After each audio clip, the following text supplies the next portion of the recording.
Que Dios los bendiga mucho, mi hermano. Ya viene nuestro amigo Joao después, así que le posso falar portugués. Aló. Para que vaya pillando. Bueno, mi hermano,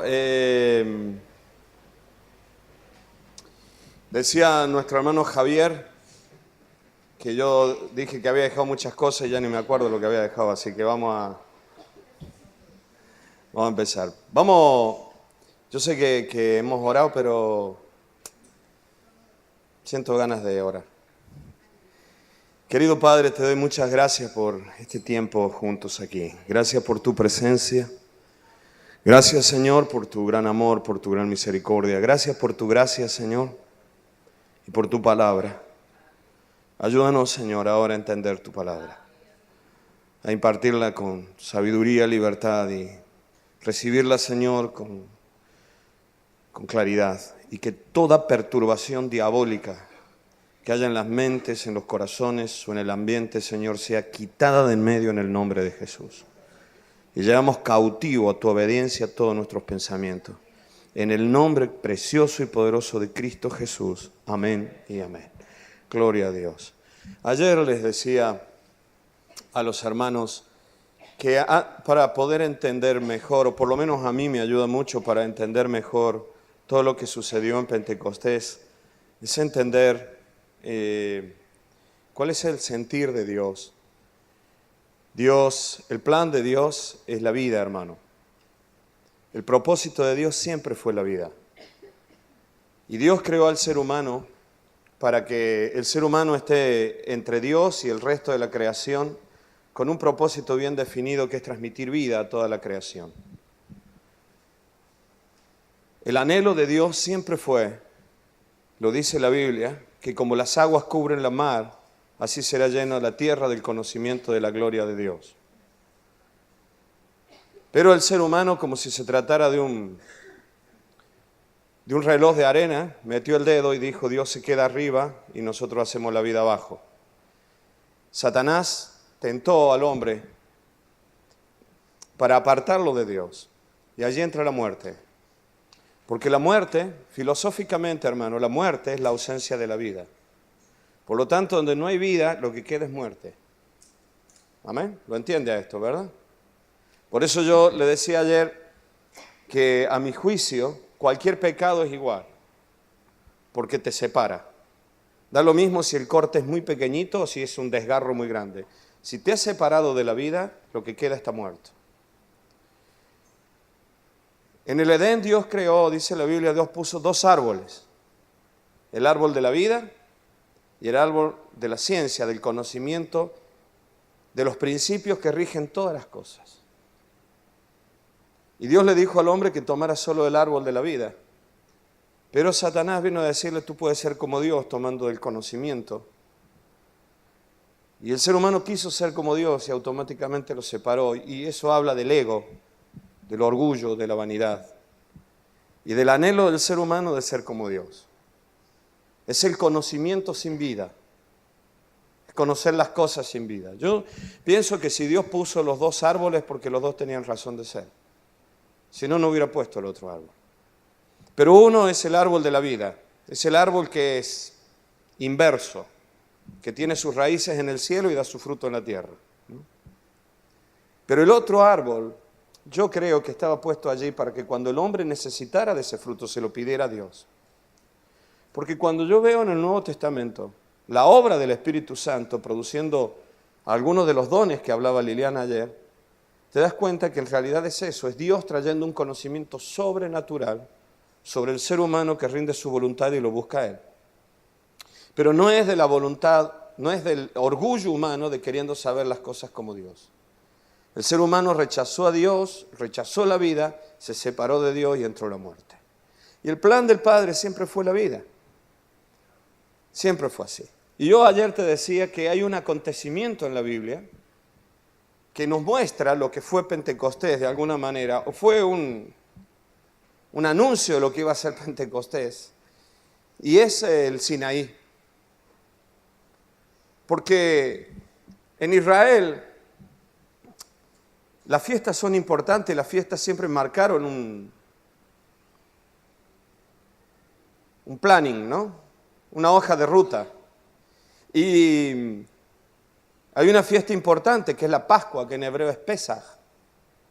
Y después de esa viene otra fiesta, que es la fiesta de Shavuot, que son la fiesta de las semanas. Y yo ayer no hablé nada de esto, pero también es la fiesta de las cosechas. Y son 7 semanas después de Pascua. Y la Biblia dice que el Espíritu Santo se derramó esos 50 días después de Pascua, fue exactamente la fiesta de Shavuot. Y yo te decía ayer, esto en la mentalidad de aquellos hombres que eran judíos, tenía una razón de ser. Y para ellos tenía un simbolismo muy grande que a nosotros hoy se nos escapa. ¿Y qué pasó en el Sinaí? El Sinaí fue un lugar muy importante y es el punto más importante para la historia de los judíos. Porque para ellos la salida de Egipto no tendría sentido sin el Sinaí. Ellos siempre te van a decir que cuando salieron de Egipto, se abrió el mar, Dios los llevó al Sinaí. Y el Sinaí es el lugar donde Dios le dio la ley. Ellos hablan de la gran revelación. Ellos dicen que no hay otra unidad entre Dios y los hombres, sino solo la ley. Por eso el apóstol Pablo luego viene a decir, porque no hay otra unidad entre Dios y los hombres, sino Jesucristo hombre. El propósito de Dios, yo ayer te lo decía, en el Sinaí no fue el de darles la ley. El propósito de Dios fue otro, que es lo que vamos a ver ahora.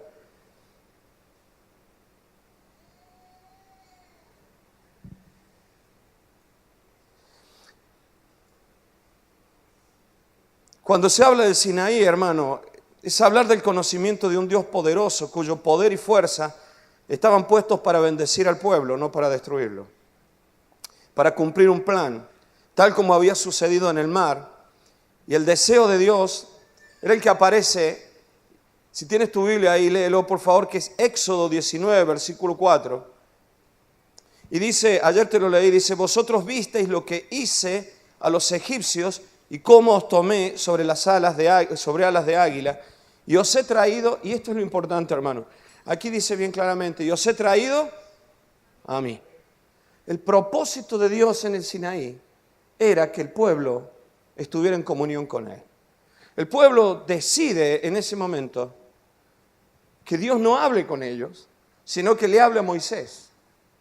Y yo te decía ayer, Moisés acepta el desafío de entrar a ese lugar que da miedo, porque él ya había experimentado en la zarza aquel fuego. Yo te decía ayer que no es un fuego químico, no es un fuego físico, porque no se trata de un combustible que es quemado por la acción del oxígeno y la temperatura, porque dice que no se consumía, o sea que no hay combustible allí.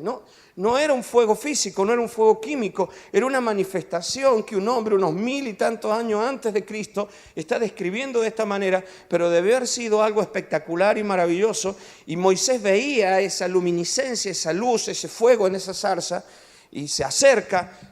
Y yo te decía ayer que Moisés entra en un punto en la zarza donde escucha la voz de Dios que le dice, quita el calzado de tus pies porque el lugar donde tú estás es lugar santo. Y yo te decía, es como el papá que está sentado en su oficina escribiendo con su moqueta limpia y viene su hijito con los pies llenos, las zapatillitas llenas de barro de jugar al fútbol, y el papá le dice, siéntate aquí conmigo pero quítate el calzado, ¿no? Y era como que Dios le estaba diciendo, Moisés, me estás pisando las faldas, ¿no?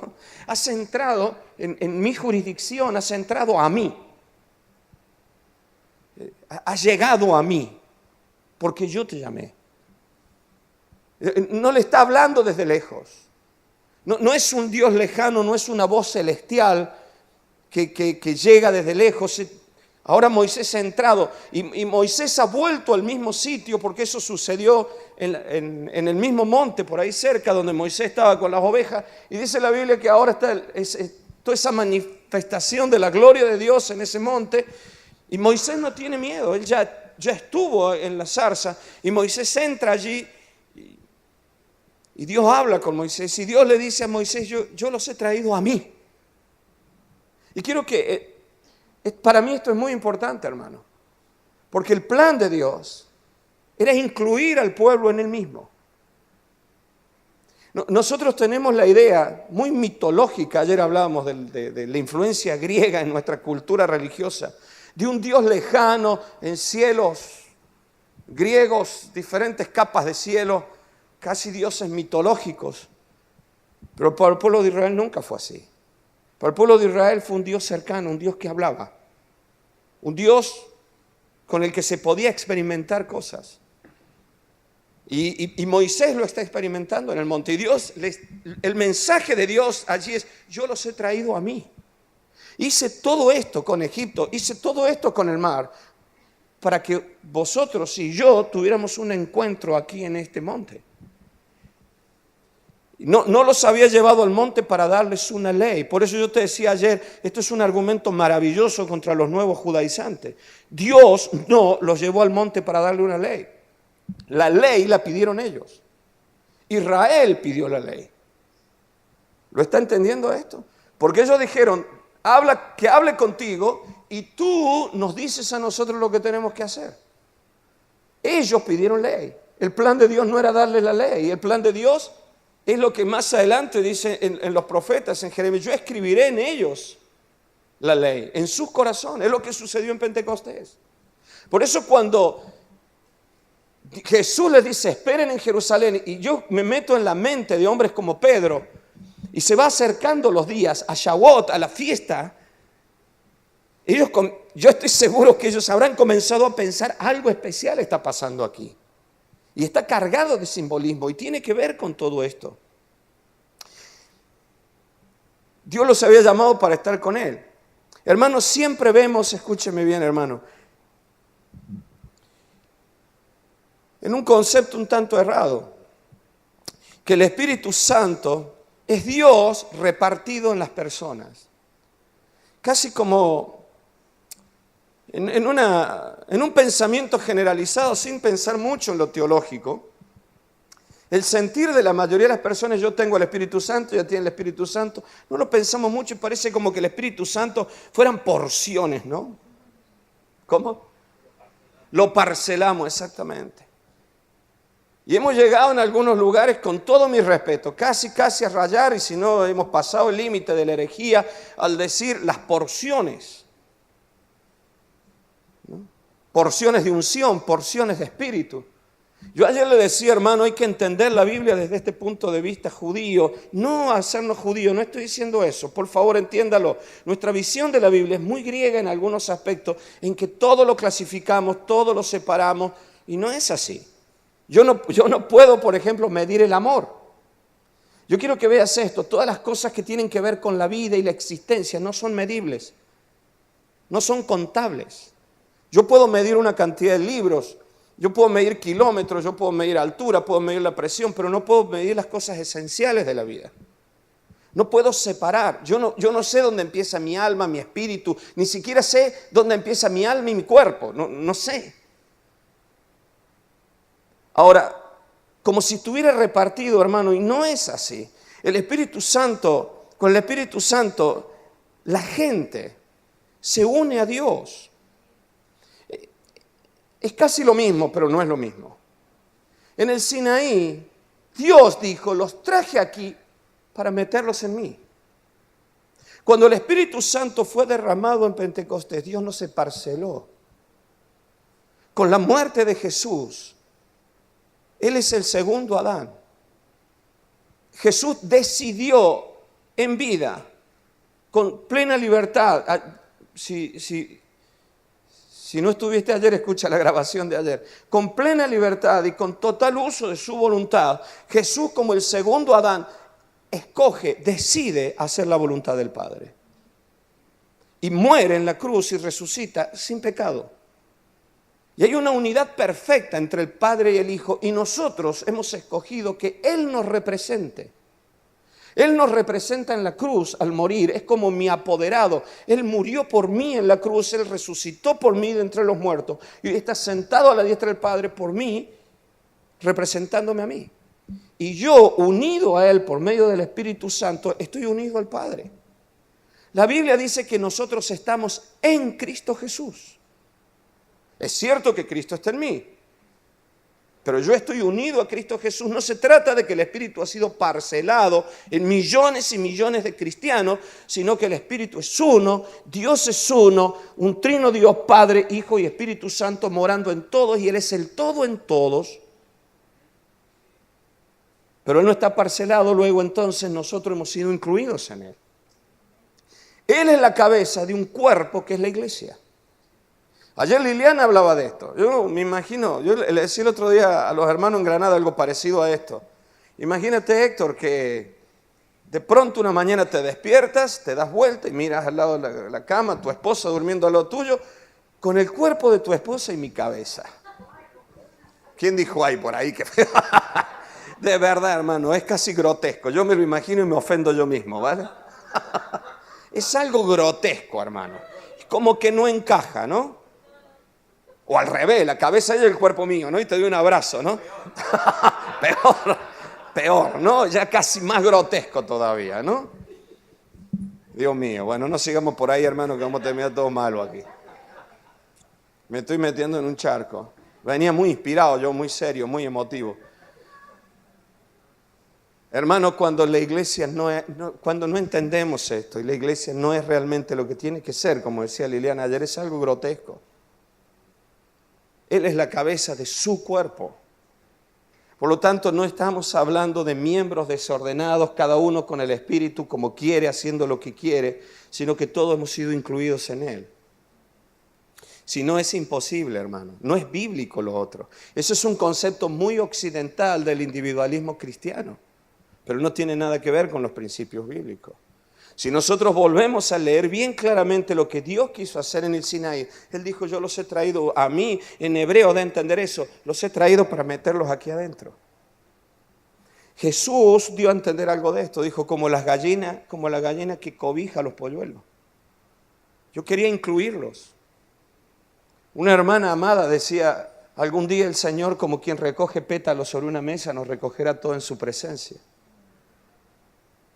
No se trata de que nosotros somos seres individuales que estamos pidiendo el Espíritu y competimos entre nosotros a ver quién tiene más Espíritu que el otro, hermano. ¿Lo entiende esto, verdad? Amén.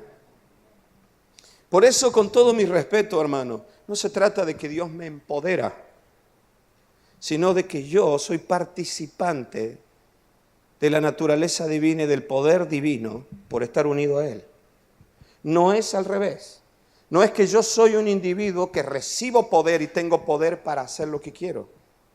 Jesús dijo, yo no puedo, literalmente, en el Pentecostés leemos el texto y recibiréis poder, dynamis en griego. Y Jesús dice en Juan capítulo 5, yo no puedo hacer nada, dynamis. No tengo poder, no tengo capacidad para hacer nada sin el Padre. Es muy fuerte eso. Cuando Él podría hacerlo, pero Él decía, yo no tengo capacidad. Por eso, hermano querido, esto lo entendió Moisés, pero no lo entendió Coré. Y si lees la rebelión de Coré, él dice, ¿no hay espíritu en nosotros? No entendió esto. Moisés tenía algo bien claro, nosotros vamos al tabernáculo y Él desciende y nos envuelve. Coré decía, yo estoy aquí y tengo espíritu y hago lo que quiero. Cuando nosotros leemos estas cosas, estamos leyendo la historia de la iglesia, hermano. Y estamos leyendo nuestros conflictos actuales. Y nosotros hacemos un estudio de Pentecostés, independizando el Antiguo Testamento. Y sacamos conclusiones cogidas de los pelos. Y hablamos de poderes que no tienen nada que ver con el poder humano. Ese poder humano es un invento del diablo. Ese poder humano es el invento de Satanás en Génesis capítulo 3. Sean dioses en sí mismos. Este es el problema que nos han acusado los pentecostales muchas veces. Y no se trata de que yo tengo poder para hacer lo que quiero, sino que he sido incluido en Él y el poder de Dios fluye en mí. Y he sido lleno de poder. Amén. Como yo te decía ayer, como la esponja que se mete en el agua. Amén. Entonces, Dios guió a Moisés y Moisés guió al pueblo. Hubiera sido muy diferente si todo el pueblo hubiera entrado en la presencia de Dios. ¿Qué hubiera sucedido, te decía ayer, si Moisés hubiera entrado? Aquel Sinaí, hermano, mostraba el día de Pentecostés y la vida con el Espíritu Santo. El mensaje era claro, como el de Pentecostés, ser un pueblo diferente, un pueblo en el que Dios estaba presente con su vida y con su poder. Por eso hoy voy a tratar de hablarte así muy rápido y te estoy introduciendo todo esto para hablarte de la misión y el poder del Espíritu Santo. De la misión de Dios, de la misión de la iglesia y el poder del Espíritu de Dios. Y cuando yo leo, y lo digo con todo el respeto a mis hermanos de todas las demás congregaciones, normalmente en el mundo de las misiones hablamos de Mateo 28 y le llamamos la Gran Comisión. Ir por todo el mundo, predicar el Evangelio a todas las naciones y el que se convierta y sea bautizado será salvo. Pero eso no es la Gran Comisión totalmente, hermano. Ese es un pedacito de la Gran Comisión, porque el mensaje de Jesús ese día fue mucho más amplio y está en los demás evangelios. Y dice, en mi nombre echarán fuera demonios, pondrán las manos sobre los enfermos y estos sanarán, tomarán en las manos cosas mortíferas y no les harán daño. Y dice, y a todo... Ese es el mensaje, es la gran comisión completa, es la gran comisión guiada por el Espíritu Santo. Y esto es algo que debemos entenderlo, hermano. Por eso Dios quería unir aquel gran poder, como lo que pasó en el Sinaí, que había en Egipto y que abrió el mar, esa gloria que se puso a la retaguardia de su pueblo. Quería unirlo al pueblo, quería unirlo a la humanidad, introducir al hombre en su presencia. Y que el hombre volviera a ser ese canal de vida que Dios un día había determinado. Yo te dije ayer, Dios supremo y toda la creación, y en el medio Dios puso al ser humano con un propósito, transmitir vida, vida espiritual y vida eterna. O sea, conciencia de eternidad y conciencia de espiritualidad. Hoy el ser humano lo tiene, pero no tiene la vida. Todos los seres humanos tienen conciencia de eternidad, tienen conciencia de espiritualidad, la buscan, le temen, pero no tienen la vida. Porque un día se cortó. Y ese es el plan, hermano. El propósito de Dios es que vuelva a fluir la vida de Dios al mundo. Por eso Jesús dijo, yo he venido para que tengan vida y vida en abundancia. Yo hace años que trabajo en el mundo de las misiones y Dios quiso en el último tiempo que yo me dedicara a preparar misioneros. Y de tanto darle vuelta a esto, yo me di cuenta que la situación es mucho más simple de lo complicado y teórico que lo hacemos, hermano. El plan de Dios es que la gente tenga vida eterna, nada más. Nuestro gran anhelo es fundar iglesias y Asamblea de Dios. Nos preocupamos de cuántas iglesias tenemos en el mundo. Hacemos congresos de misiones de Asamblea de Dios y mostramos cuánta iglesia tiene Asamblea de Dios. No lo critico, hermano. No está mal, pero eso no es el fin del todo. El fin es que la gente tenga vida. No sirve absolutamente de nada, hermano, si nosotros nos reunimos aquí y no tenemos vida eterna. Y esa vida solamente viene de Dios. Y tiene que ver con ese ruaj, ese soplo divino, ese espíritu de Dios, que llega a lo más profundo del alma humana. De esa profundidad del alma humana, con ese nuevo soplo del Espíritu de Dios, es de donde fluyen ríos de vida para los demás. Y volvemos al principio, hermano. Es el ser humano buscando el árbol de la vida entonces. Ya no buscando ser como Dios. Tengamos mucho cuidado con todas estas mentiras del diablo de las que te hablaba recién.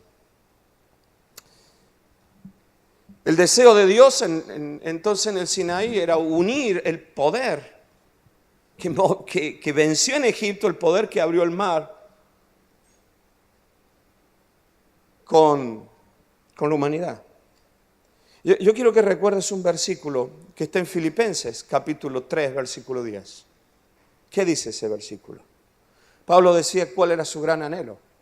Conocer al Padre, decía Padre, al fin de conocerle a Él y conocer el poder de su resurrección. Y conocer también sus padecimientos y llegar a ser semejante a Él en la muerte.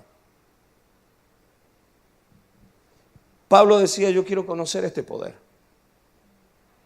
Y para mí no hay, hermano, perdónenme sinceramente, no hay diferencia entre lo que se está viviendo en el Sinaí, lo que pasó en Pentecostés, lo que está viviendo Pablo. Yo no puedo separar nada. Para mí todo es parte de un propósito.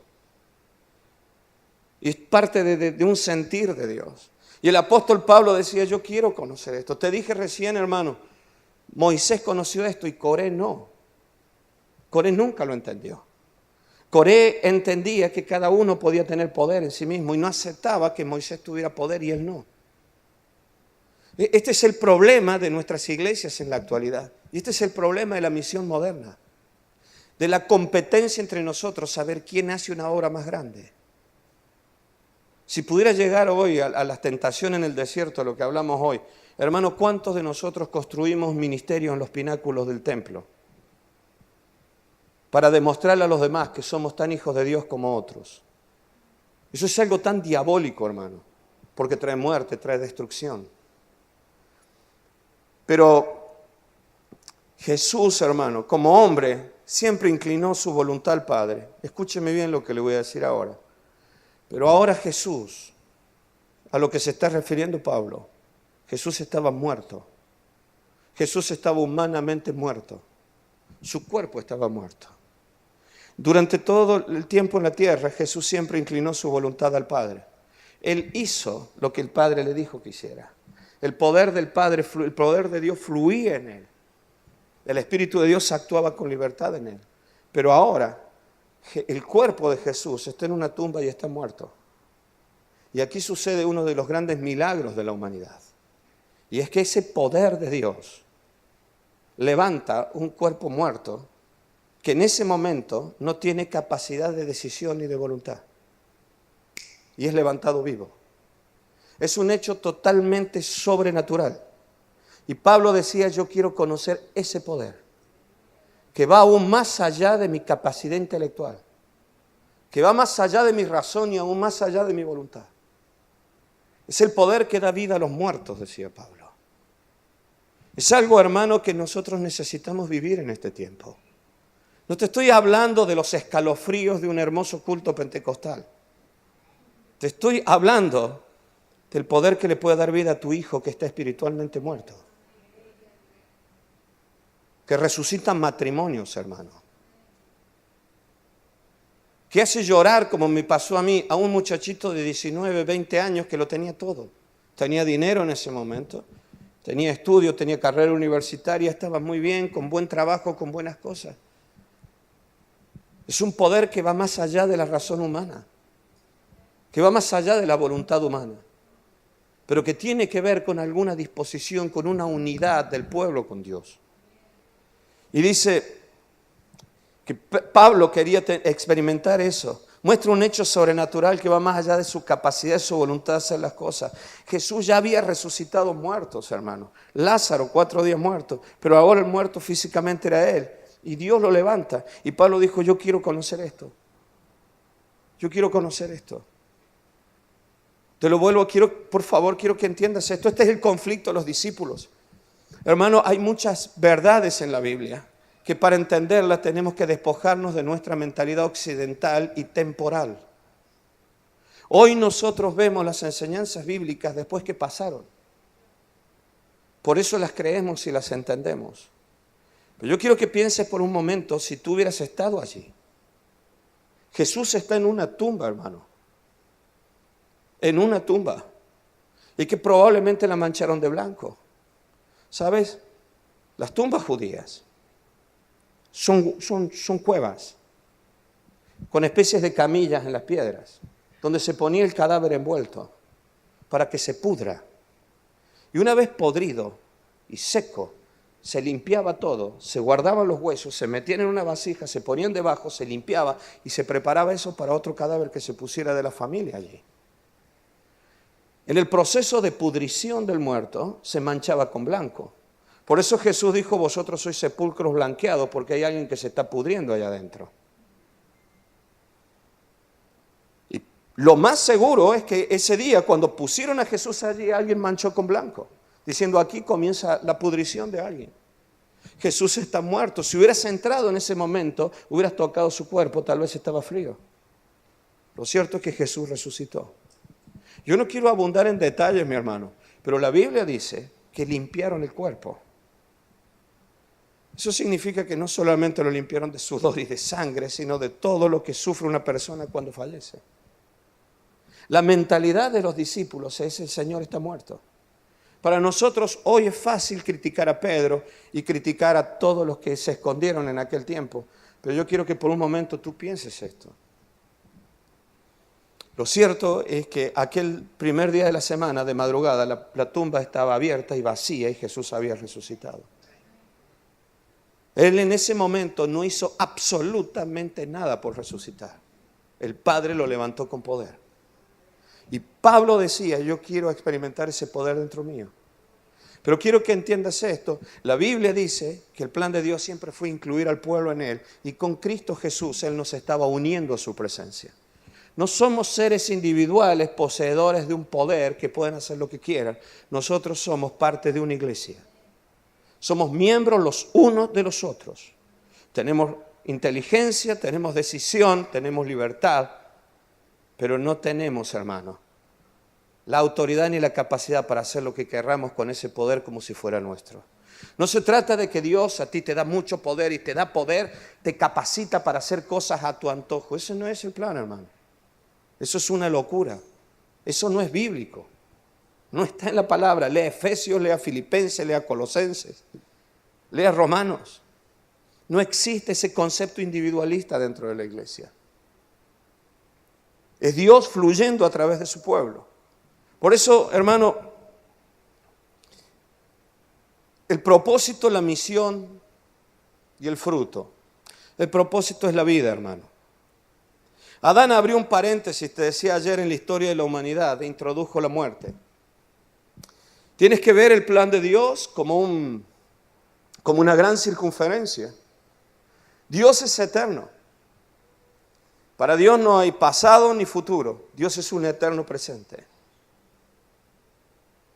Dios hoy está viviendo tu nacimiento.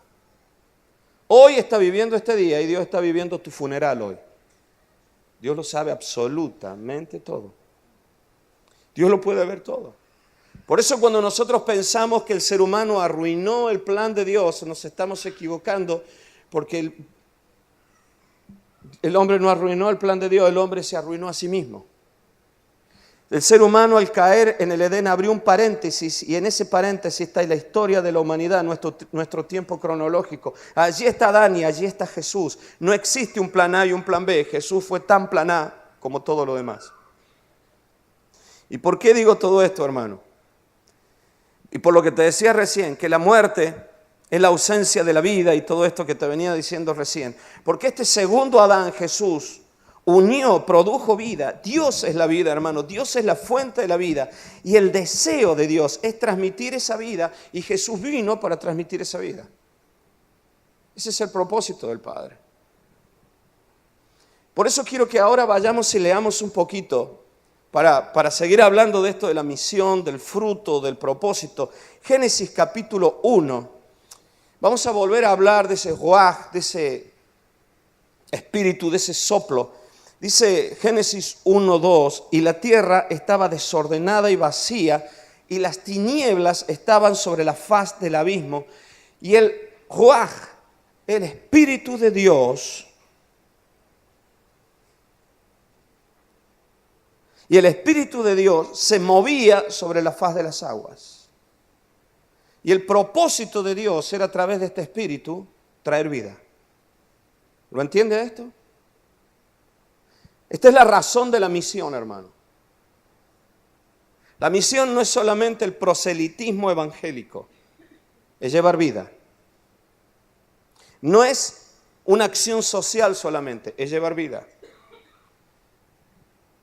Génesis 1:7 dice, e hizo Dios la expansión y separó las aguas que estaban debajo de la expansión de las aguas que estaban sobre la expansión, y fue así. Dios abre todas las cosas. Y cuando ese espíritu, hermano, se manifiesta, comienza a producir vida. Lo que estaba inerte comienza a vivir.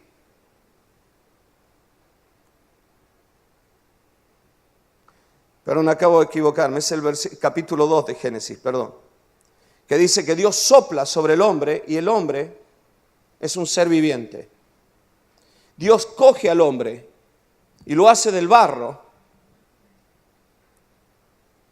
Y dice que forma al hombre y su mujer, y Dios sopla aliento de vida, y es el hombre un ser viviente.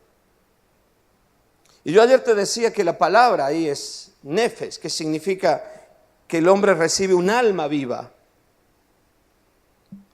Cuando ese espíritu, hermano, se manifiesta, produce vida y lo que estaba inerte comienza a vivir. El hombre fue un ser viviente, o sea, un alma viviente, hermano. Aquel Ruaj de Dios, aquel espíritu de Dios, era Dios mismo transmitiendo vida sobre todo lo creado. La diferencia entre el hombre de barro y el hombre con vida es la presencia del Espíritu Santo, del Espíritu de vida. Sin el Espíritu Santo, al fin y al cabo, el hombre es barro que anda, hermano. ¿Lo entiende a esto? Dios, el Espíritu Santo se mueve sobre las aguas con un fin, comenzar a producir la vida. Y dice la Biblia, Dios amasa del barro al hombre, y el hombre es un ser inerte, es hombre de barro, y Dios sopla. ¿Sabes por qué te digo esto? Porque yo me cansé de soplarle a la gente con el anhelo de que los hombres de barro tengan vida. Y yo no le puedo dar vida ni a mis hijas, hermano. Yo no le puedo cambiar la vida absolutamente a nadie. El único que hace que el hombre de barro sea un hombre vivo es el Espíritu Santo. Aquel día el soplo de Dios, dice, sopló aliento de vida en el hombre. Y el hombre vivió. Y fue un ser viviente. Eso es lo que necesitamos, hermano. No se trata de que yo en mi capacidad humana haga cosas para que la gente cambie, sino todo lo contrario, que el Espíritu de Dios fluya en mí. En mi unidad con el pueblo de Dios, en mi unidad con Dios, ser lleno de esa presencia, de ese ruaj, de ese Espíritu de Dios, y que Él sople y traiga vida. Pensamos, hermano, que nosotros por nuestros medios, no podemos cambiar al ser humano. No podemos cambiar ni al hombre ni a la mujer de barro. Solo Dios puede darles vida espiritual. Eso es lo primero que tenemos que entender. Solo Dios puede darles esa vida espiritual.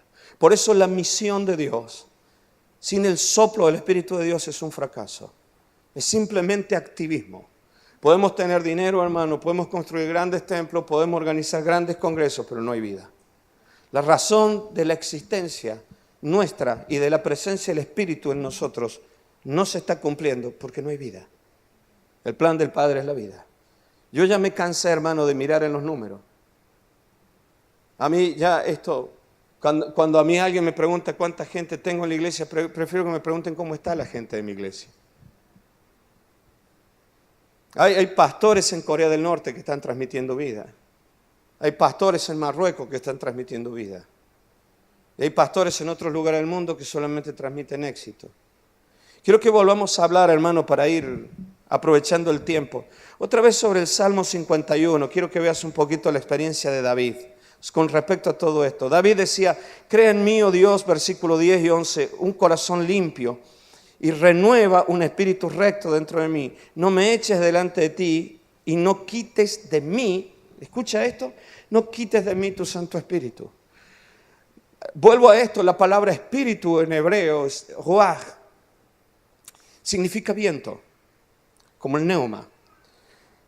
Para el pueblo de Israel existía esto, el hombre tiene ya una parte del alma que se llama ruaj. Ya existe un soplo en él, pero está como muerto. Es el mismo concepto cristiano. Y el rey David dice aquí esto, crea en mí. En hebreo dice bara, crear. El verbo bara significa crear, pero crear de la nada. Por lo tanto, el único ser que puede crear de la nada es Dios. Y David lo que está diciendo es, crea en mí, oh Dios, un corazón. En hebreo, lev, significa corazón, significa mundo emocional. Crea en mí un mundo emocional nuevo, porque el mundo emocional, hermano, es algo que tiene que ser creado de nuevo, porque siempre es como las vasijas de barro, siempre van a llevar huellas de quien las tocó antes de que la metieran en el horno.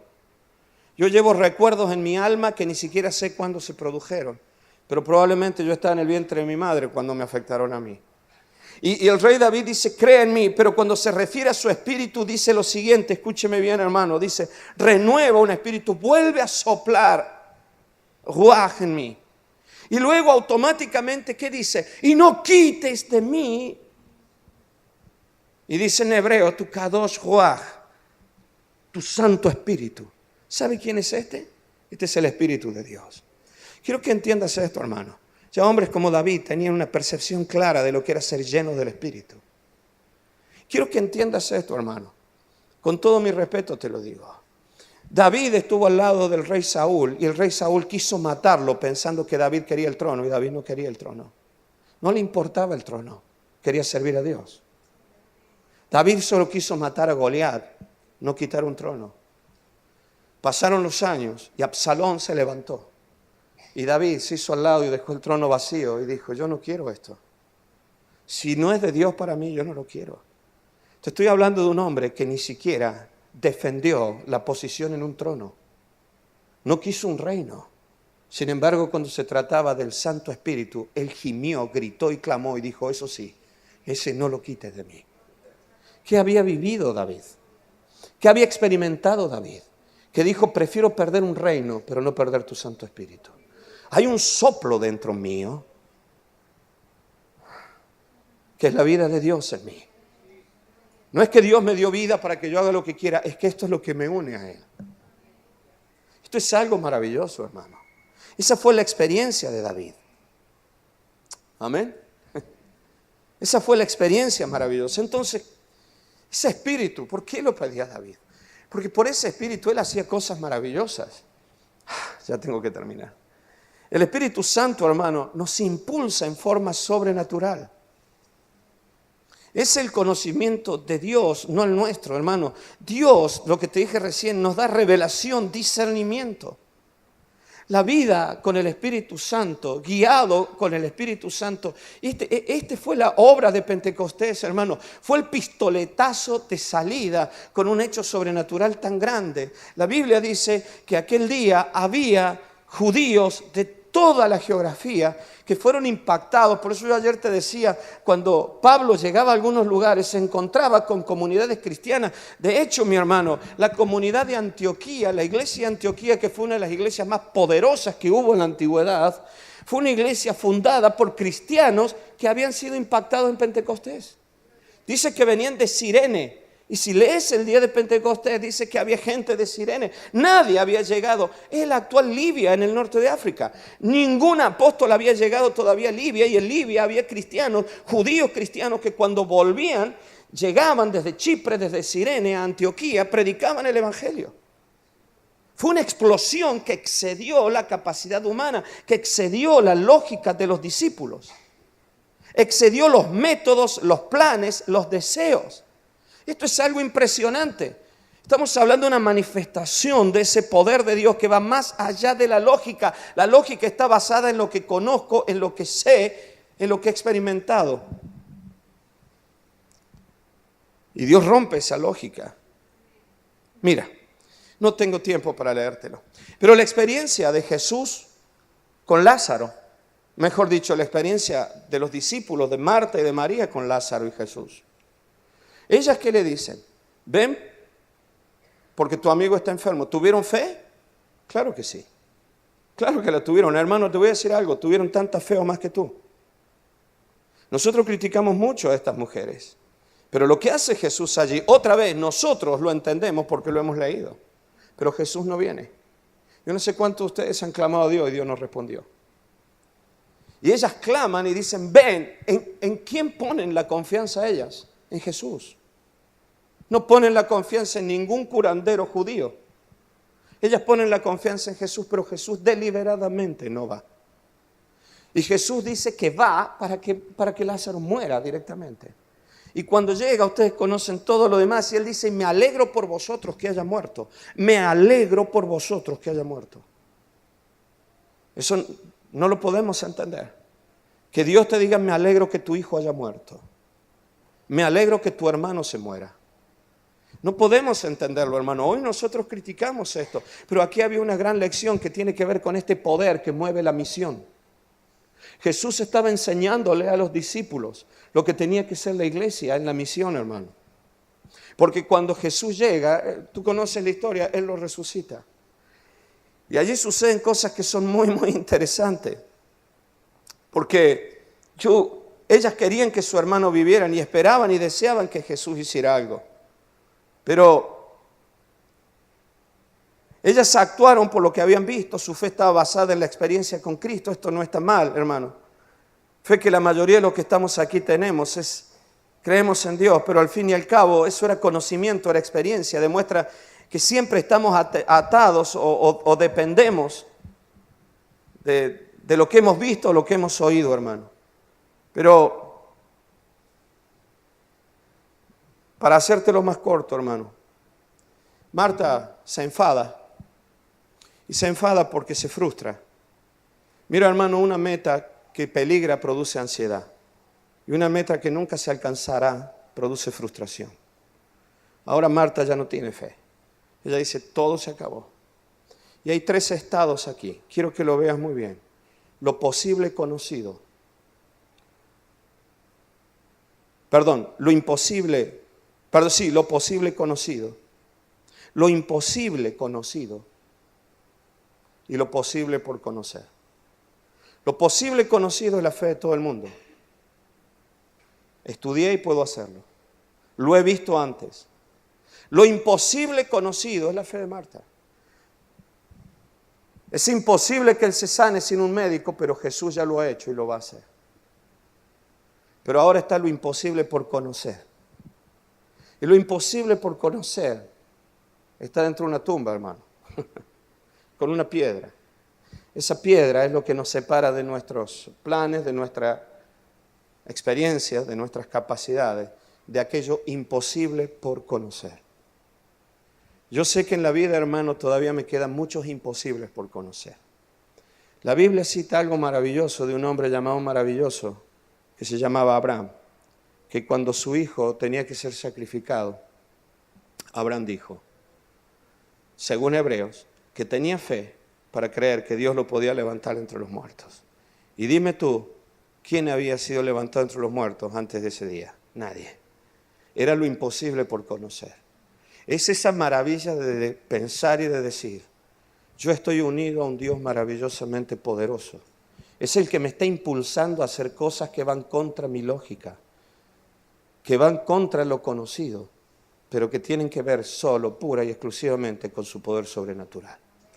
Ese es el poder de Pentecostés que impulsa la misión. ¿Me das 5 minutos más? Y un 0 detrás.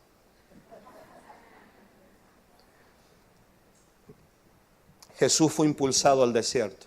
Vamos a hacer una cosa, vamos a predicar lo de la tentación el domingo. Jesús fue impulsado al desierto. ¿Y lo impulsó quién? El Espíritu Santo. El Espíritu lo impulsa a una misión. Si a mí me dicen que una de mis hijas va a ser guiada a un momento de desiertos en la vida y que va a ser muy tentada por el diablo, yo reprendo a Satanás. Pero Jesús no lo reprendió, porque él sabía que era el Espíritu quien lo estaba guiando.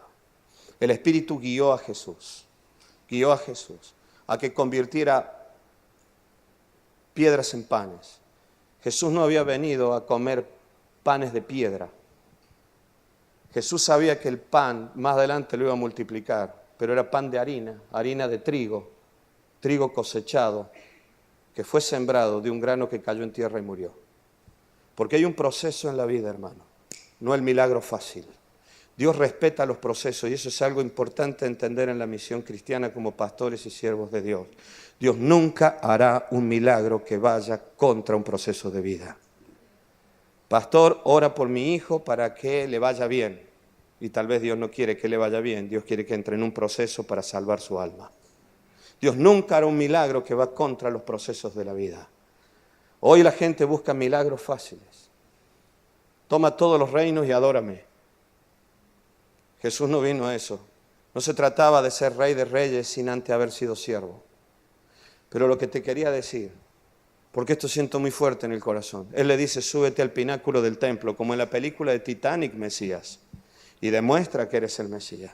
Abre los brazos un día de viento y que te menee la velena y tus vestidos se muevan y cierra los ojos con cara de muy religioso y salta en cámara lenta y que la gente vea que los ángeles te acunan en los brazos y te ponen en la explanada del templo y todos dirán, este es el Mesías. ¿Para qué la cruz, Jesús? ¿Para qué esos 12 cabezones y uno traidor? Jesús, ¿para qué la muerte? Te muestra que vences la muerte sin morir. Súbete al pináculo. Jesús le dijo, no tentarás al Señor tu Dios. Yo no he venido aquí a forzar al cielo que demuestre que soy hijo de Dios. Yo no he venido aquí a forzar las promesas de mi Padre para demostrar con orgullo que soy quien Dios dice que sea. Por eso te dije, mi hermano, en la misión tenemos que tener este discernimiento y ser guiados por el Espíritu Santo. Porque más de una vez el diablo te va a querer hacer subir a pináculos de templos. Hemos construido templos que no los podemos pagar nunca, hermano. Y estamos muy preocupados pagando templos. Tal vez no lo hicimos con maldad, pero tengamos cuidado. Nos hemos metido, hermano, en situaciones tan complicadas. Nos hemos metido en peleas con otros líderes, otros pastores. Nos hemos sentido a veces, hermano, humillados de pensar que tenemos una obra muy pequeña y decimos, Señor, ¿por qué no crece esta obra para que la gente vea que tú me enviaste? Y a veces eso también tiene que ver con subirnos a pináculo. Si Jesús hubiera obedecido a Satanás, hubiera perdido todo, hubiera sido un simple humano, hermano, y se hubiera partido la cabeza en la tierra. Dios me habló hace poco y me dijo, ten mucho cuidado de esto. Hermano,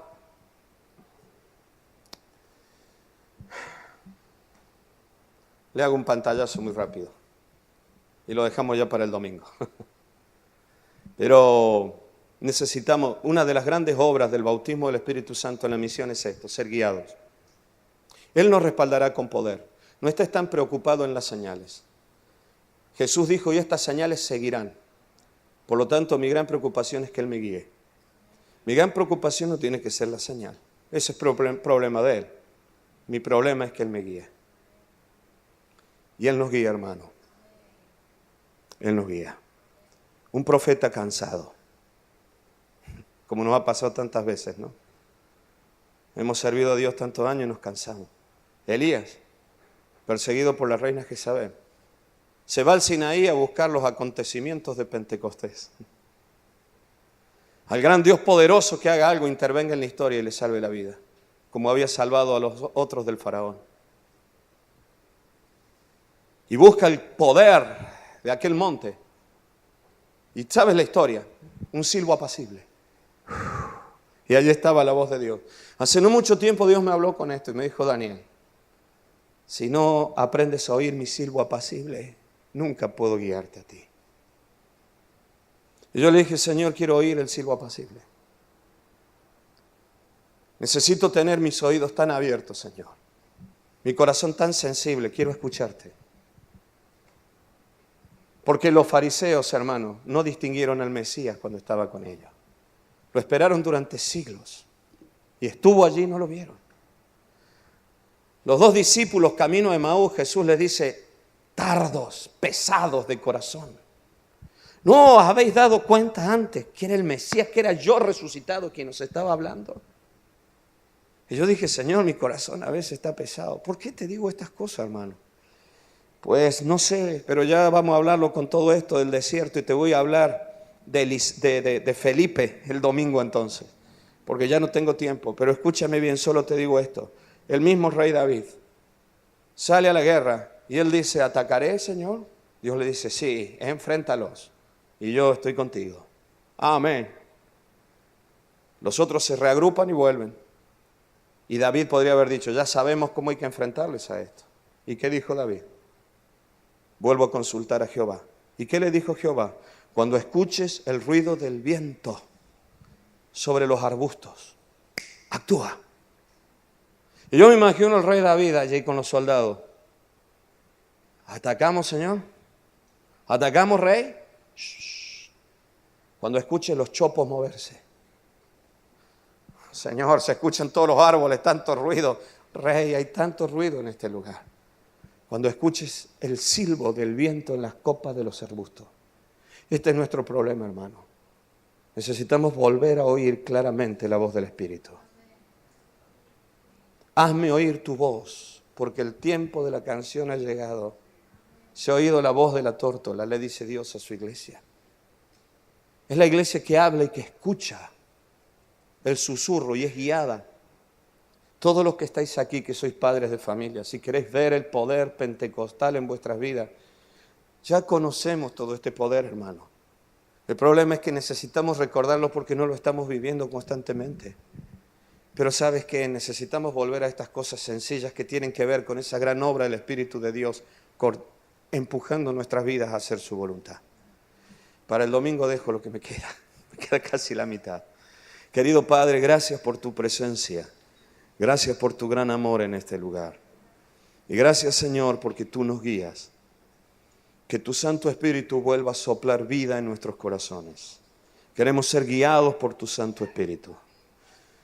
Señor, nunca quites tu Espíritu de nosotros. Y que tu silbo apacible sople cada día. Y abre nuestro entendimiento. Enséñame, oh Dios, a hacer tu voluntad.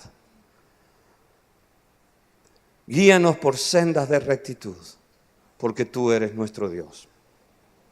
Y enséñanos, Señor, a no guiarnos solo por lo conocido y a volver a experimentar aquel poder sobrenatural. Queremos estar incluidos en ti, sabernos incluidos en ti y no pensar que somos dueños de un poder que solo te pertenece a ti. En el nombre precioso y poderoso de Cristo Jesús. Amén y amén.